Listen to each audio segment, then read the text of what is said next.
I've been waiting to say this. Welcome to episode 50 of Musicals and Up in Air.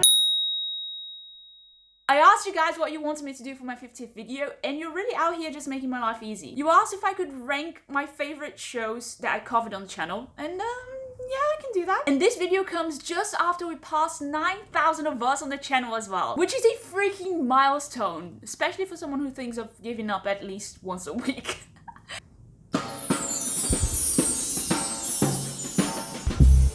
Hey there, my people! This is it. We have reached my deepest, darkest nightmare. You have no idea how much it pains me to decide which shows I like best. As a very indecisive person, I'm already sweating. But first things first, permission to be cheesy for a second. I genuinely cannot believe there are over 9,000 of us here. And some of you have been here since day one, which is just surreal to me. And I'm so grateful for all that I've learned with the channel, for all the doors it opened, for all the inspiration, but most of all, for each and every one of you. Always leaving me in awe of your inspiration, your knowledge about musical theatre, and with no shame, just being plain selfish for bringing me so much joy. Thank you for being part of this family. I love you guys. Ew, feelings. Now that we got the emotional bit out of the way, first of all, head to the comments and let me know what is your favorite reaction on the channel and why. Maybe do a little ranking of them yourself, because if I have to go through this, you do too.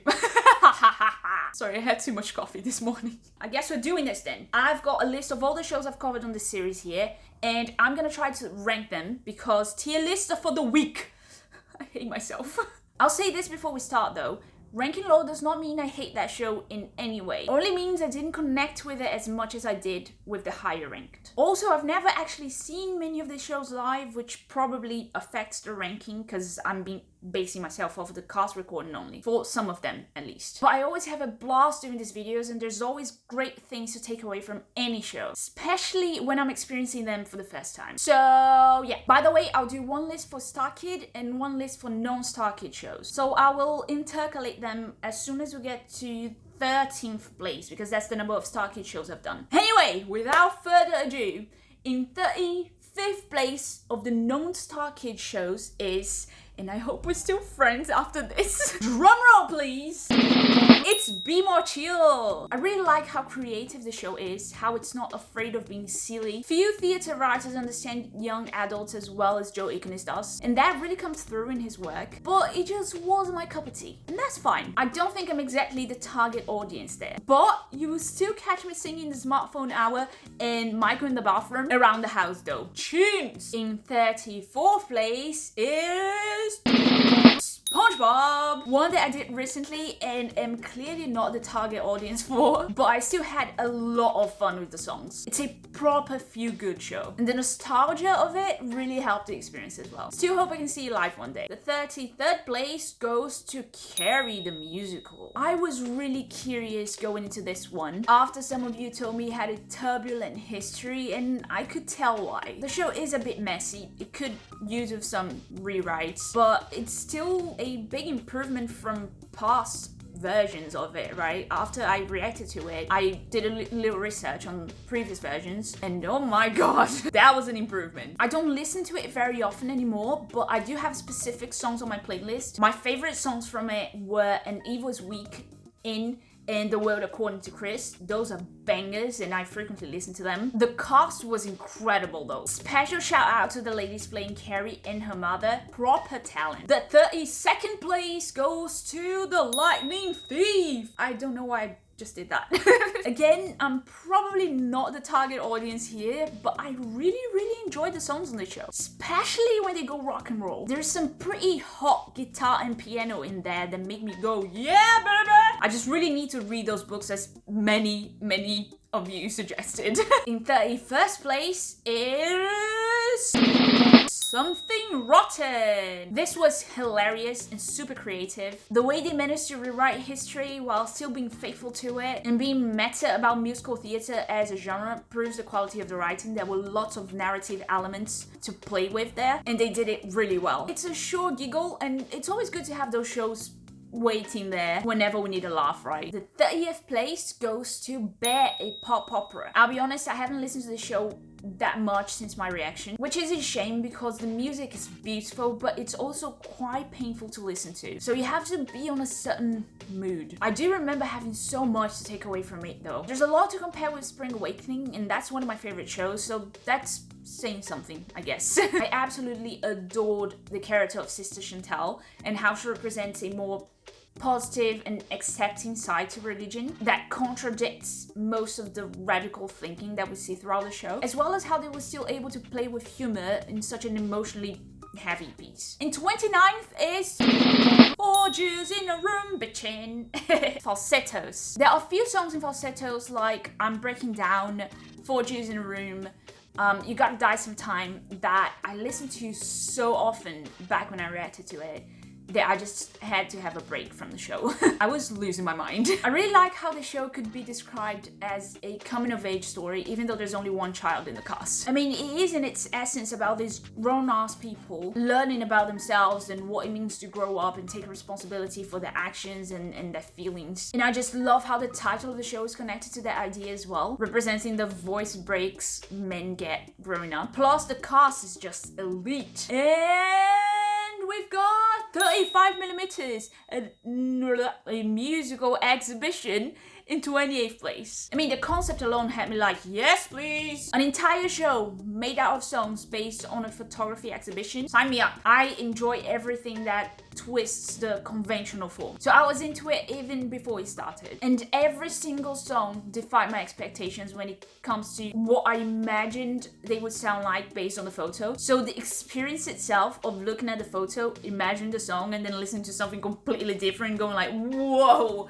I would have never imagined this, was cool as hell. In 27th, we've got Newsies. I'm sorry, this is the coffee.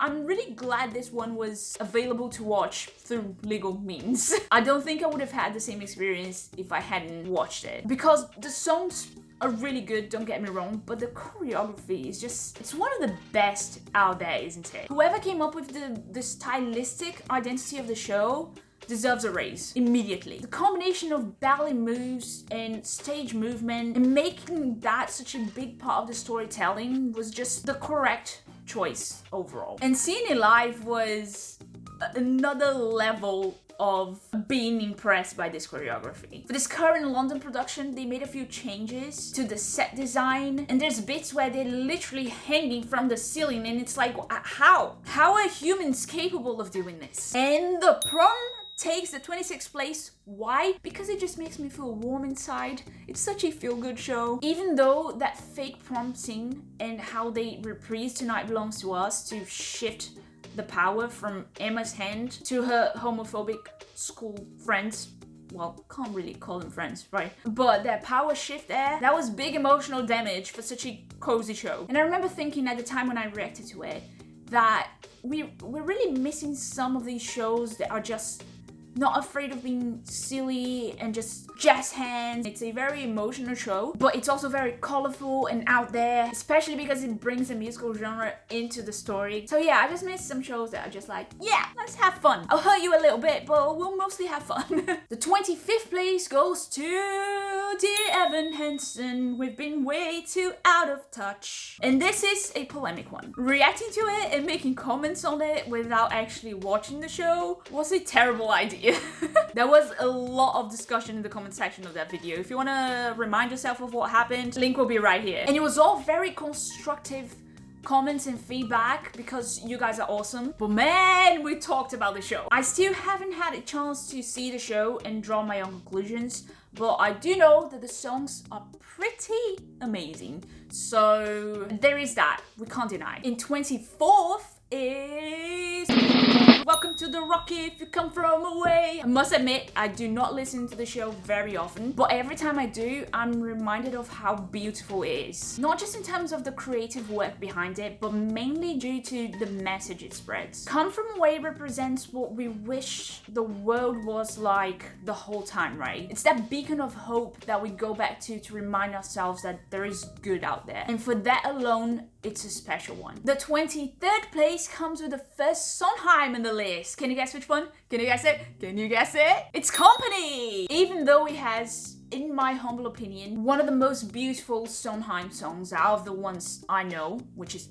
Being Alive, is the Sondheim show that I connect with the least. Possibly because it's the one more grounded in reality, with less of that fantasy filter that I enjoy so much in his work. And in many other people's work, like some of my favorite shows are Hates Down, Wicked, all of the ones that are more fantasy based than reality based. Waitress takes our 22nd place, which is very weird to me because this is so not my type of show. There is very little for me to relate to here. I'm not a mother, I can't bake, I'm not a planner, and yet I really enjoyed the songs. Maybe I've been a Sarah Bareilles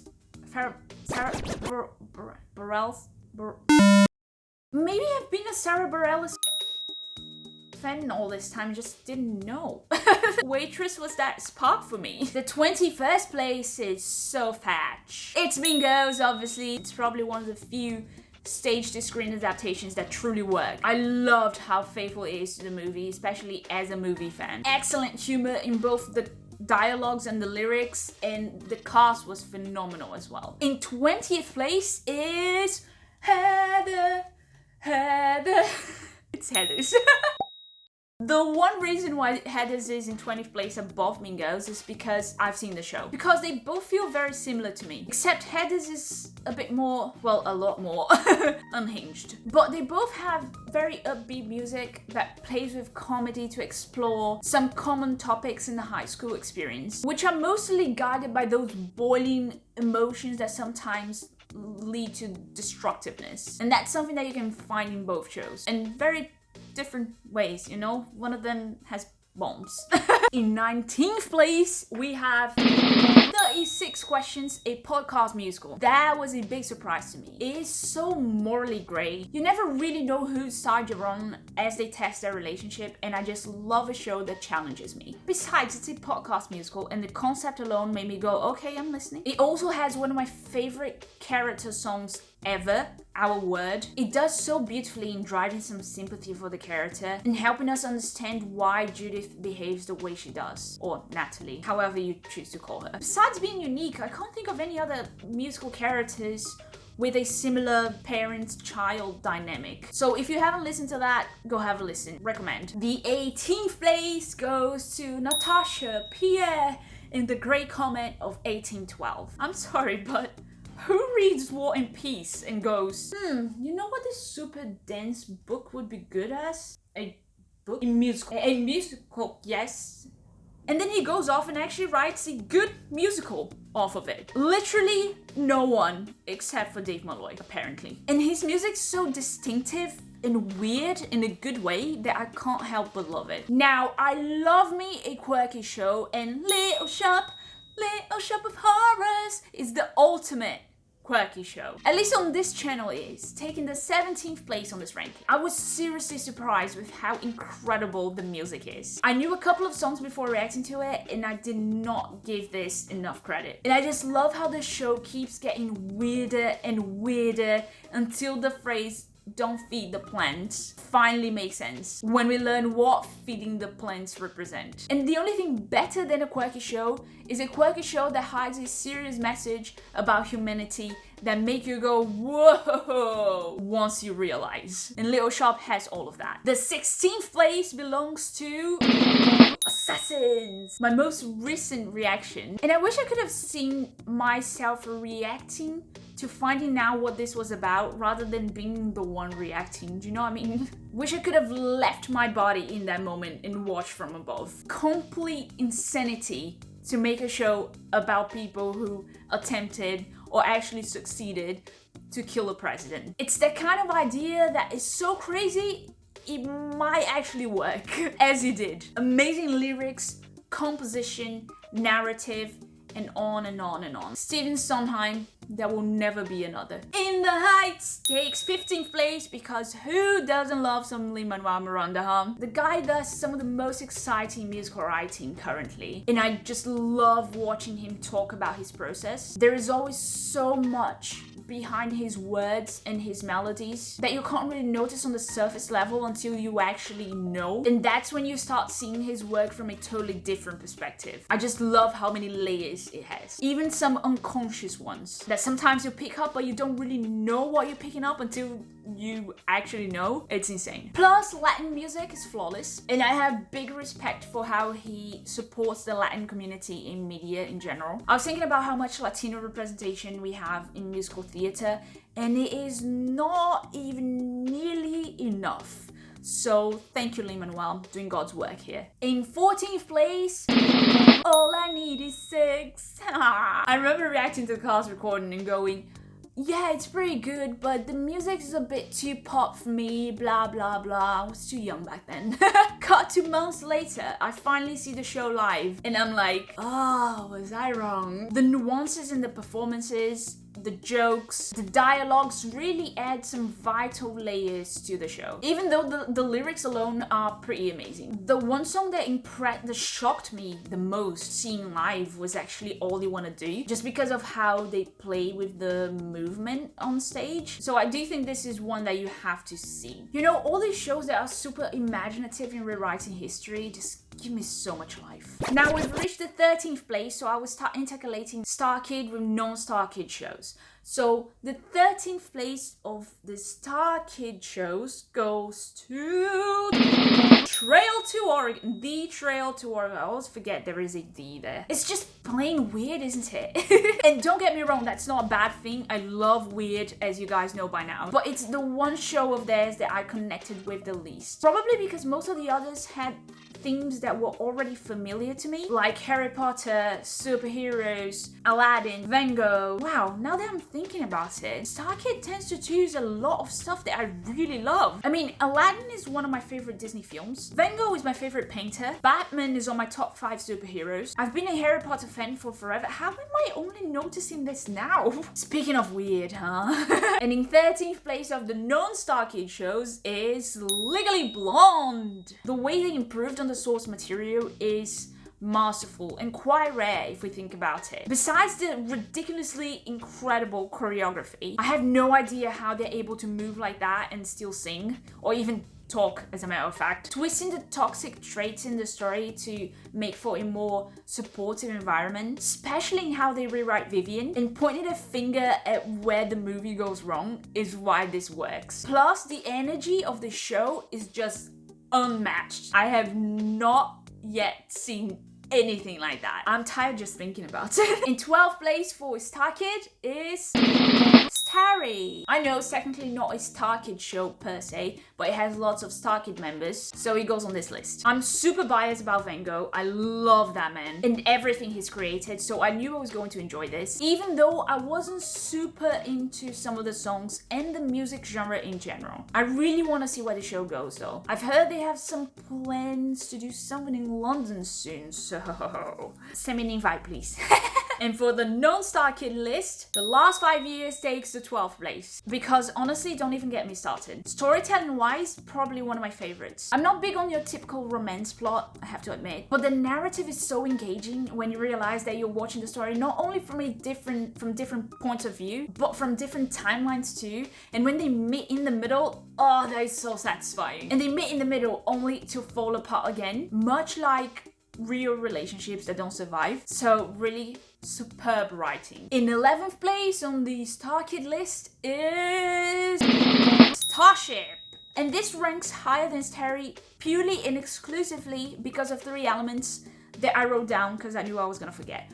1, Lauren as Taz, I Will Never Recover. 2, Dylan singing the sexiest villain song ever written. And 3, Mega Girls comedy and romance that was cute as hell. And our 11th place on the non-Star Kid list goes to The Hunchback of Notre Dame. So sorry to all of my French viewers. Until I actually see the show, I will not believe that humans are capable of making those sounds, I swear to God. It felt like that choir was lifting me up to the heavens every time they started singing. Hallelujah, hallelujah, hallelujah. My God, god, that was stunning. Truly unbelievable. They did not have to go that hard, but I'm thankful that they did. I absolutely loved learning more about the book version of this story as well, as one of my favorite Disney movies. But I was pretty impressed with how the emotional weight was still there in the Disney movie. I was so innocent, I didn't even realize a certain character had died, but we're not talking about it because it still hurts. Alright, we got to our top 10 for Star Kid. Holy Musical Batman. Best villains out of all their shows, that candy joke was a work of genius. Just the thought of having to remember which pocket to reach out throughout the entire show makes me anxious, so well done, Jeff. Also, that opening song is a banger, the cast is perfection, and last but not least, shout out to whoever did the costumes for this one, you were truly at your best. And our 10th place on the non-Star Kid list goes to Don't Ride the Cyclone.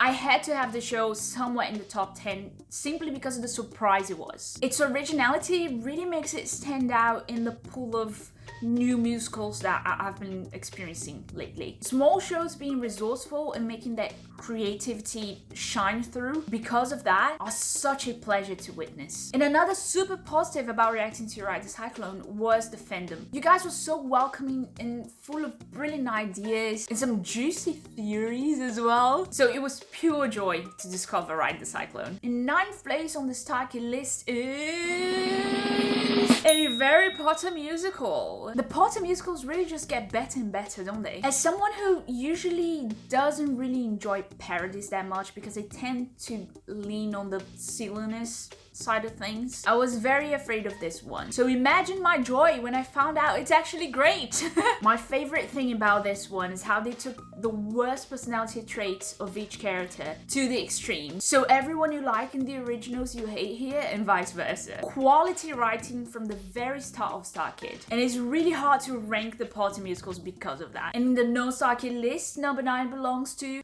Come to the Fun Home. Beautiful music motifs, solid character building by both book and lyrics, and the way they complement each other is stunning. Like they use the captions as a narrative tool.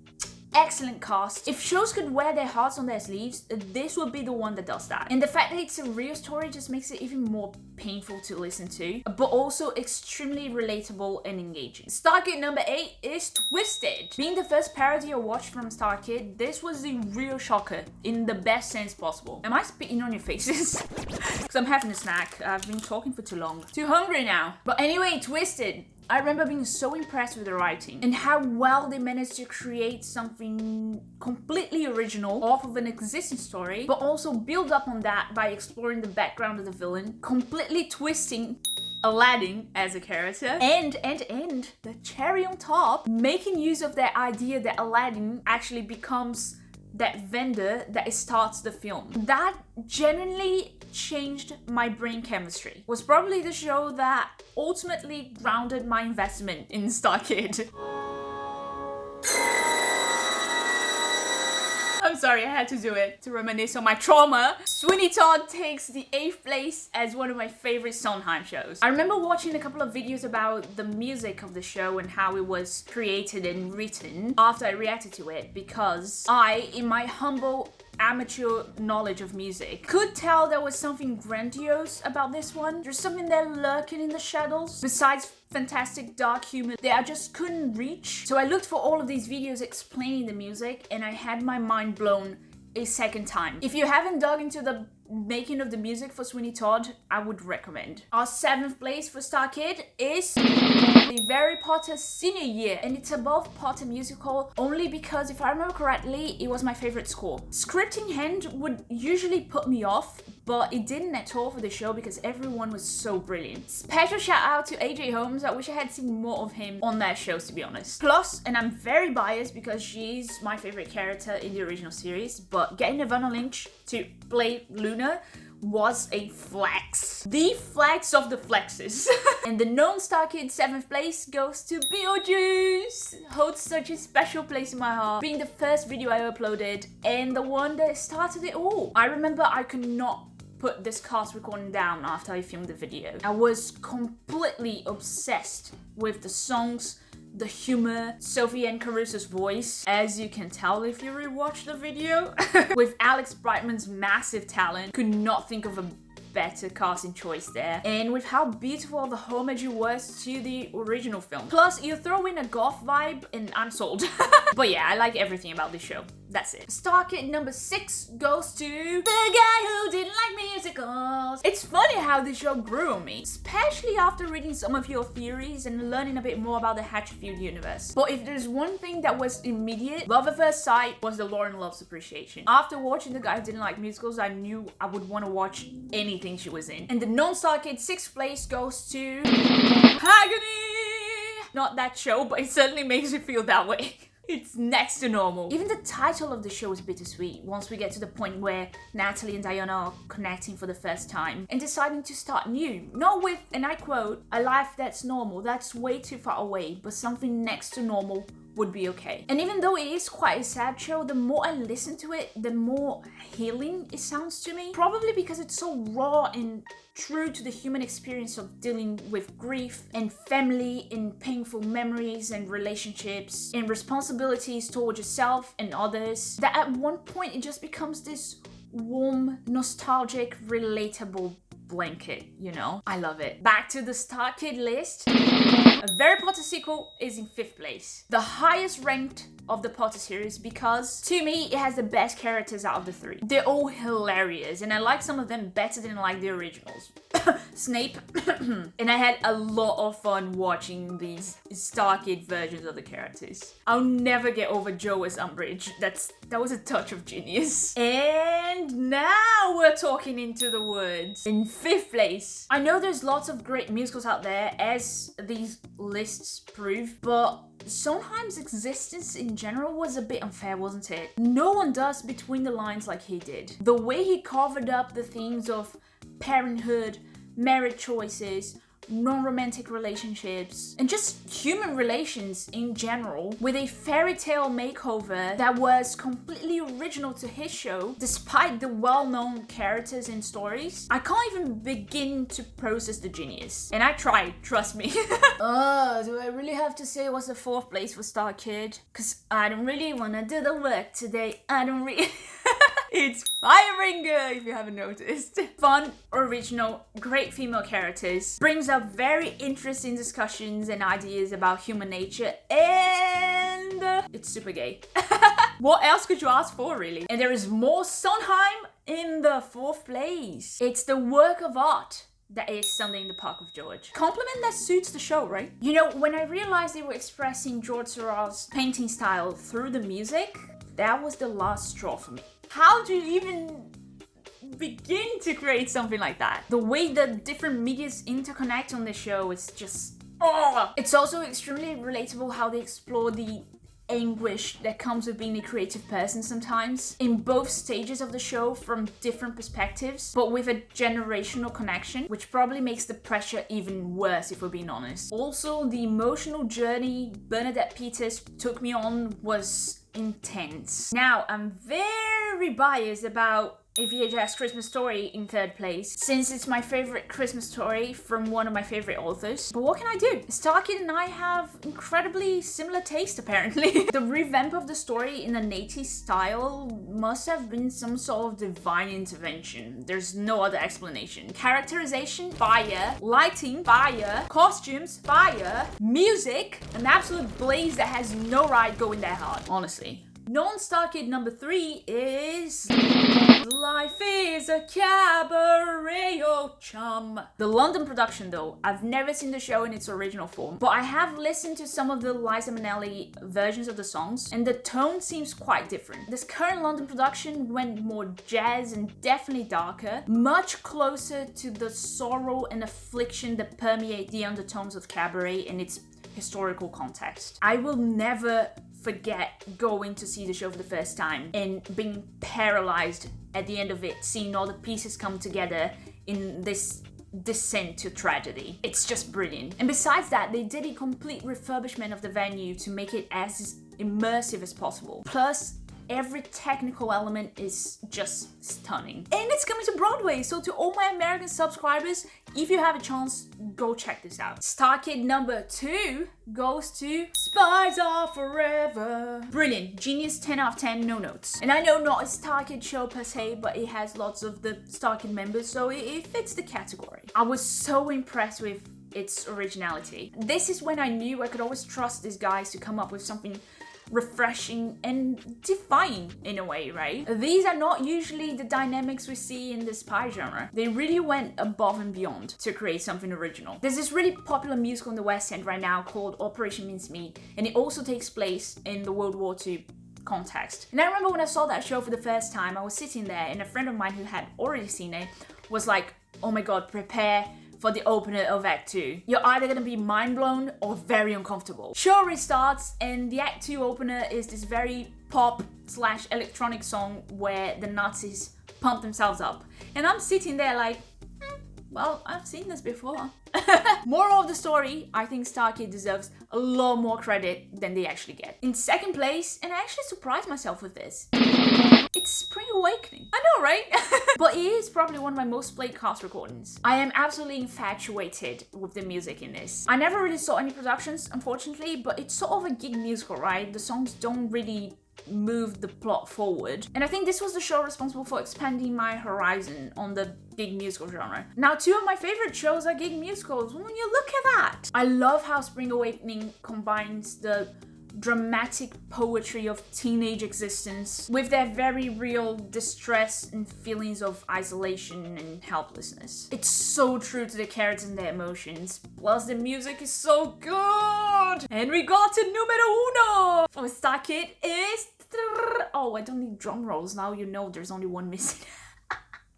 It's Black Friday, obviously. I fell in love with the show instantly, and I was hooked from that nonsense of an opening song until the very last song that, to this day, is one of my favorite show endings ever. It's so haunting and exciting how it leaves the end open to interpretation and to the possibilities of expansion on the Hatcherfield universe as well. It's the Star Kid cast recording that I listen to the most, my favorite music out of all their shows. Consistent bangers throughout. I also love how they balance out that childish joy of the Christmas theme with characters who are not so joyful, who are struggling because of past trauma. It manages to have a very harmonious identity despite those clashing moods. And this is it! In first place for the non-Star Kid list, surprising no one, Way Down, It Is Down. I was listening to this cast recording at least twice a day back when I uploaded the video. Completely obsessed. One of the best casts I've ever seen. Amber Gray and Patrick Page's voices are just... I want to cry because it's just perfection. And that concept of mixing a New Orleans bar with mythology is something that I never knew I needed. It took me a while to get used to Reeve Carney's voice, but other than that, it was love at first listen for sure. And I am finally seeing it next year! Hopefully I'll survive that. Unlikely, but we'll try. Well, this was not as bad as I thought it would be. I mean, peace now. Did you enjoy this video? Then feel free to make your own list in the comments. What are your top 10? Whether I reacted to them or not, let me know. And thank you again for sticking with me all this time. And here's to the next 50 to conquer the world of musical theatre. Keep singing. Ciao!